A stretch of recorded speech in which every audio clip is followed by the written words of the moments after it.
Kailangan ko ba mag-shift mula local papuntang global funds?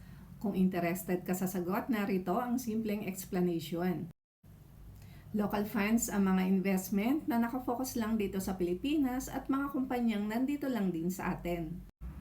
Global funds naman ang tawag sa mga investment na inilalagay sa iba't ibang parte ng mundo tulad ng US, Europe, Asia at iba pang mga bansa.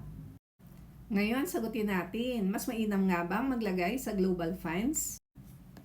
Una, mas malawak na diversification. Hindi lang sa iisang market nilalagay ang pera natin.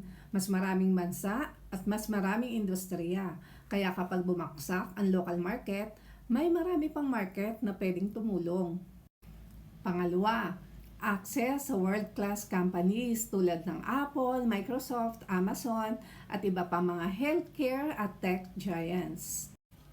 Pangatlo, mas malakas na historical performance kasi historically, mas maganda ang performance ng US at global markets. Ibig sabihin, mas maganda ang potential return ng ating mga investment.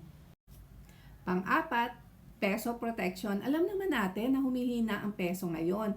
So kapag ang pera mo naka-invest sa global markets, may potential na mas lalaki ang conversion nito from US dollar to peso.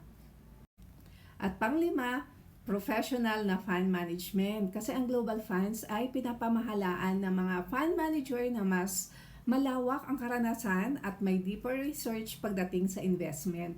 Hindi lang to putyu-putyu or based sa gut feeling, talaga may data. At ito ang basihan kung paano nila ini-invest yung pera na ilalagak natin sa kanila. Kailangan maintindihan rin natin ano naman yung risk kapag naglagay tayo ng pera sa global markets. Una, foreign exchange risk. Na kapag humina ang foreign currency, mas mababa ang conversion nito sa peso.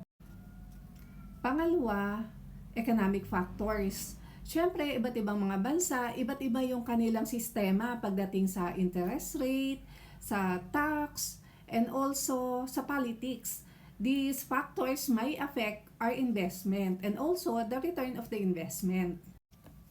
Pangatlo, ang posibleng higher fees. Kaya mas mainam na before tayo mag-proceed sa switching from local to global funds, tingnan din natin hindi lang yung return, kundi yung possible fees. Hindi ibig sabihin nito pangit o hindi na maganda ang performance ng local market. Importante lang na inform tayo ano na ba yung sitwasyon ng ating mga investment ngayon. At kung sakali na kulang ang information na naibigay ko, it's okay to reach out to your trusted financial advisors or you can message me to know more about fund switching and the current investment performance of our local funds as well as the global funds. Thanks for watching!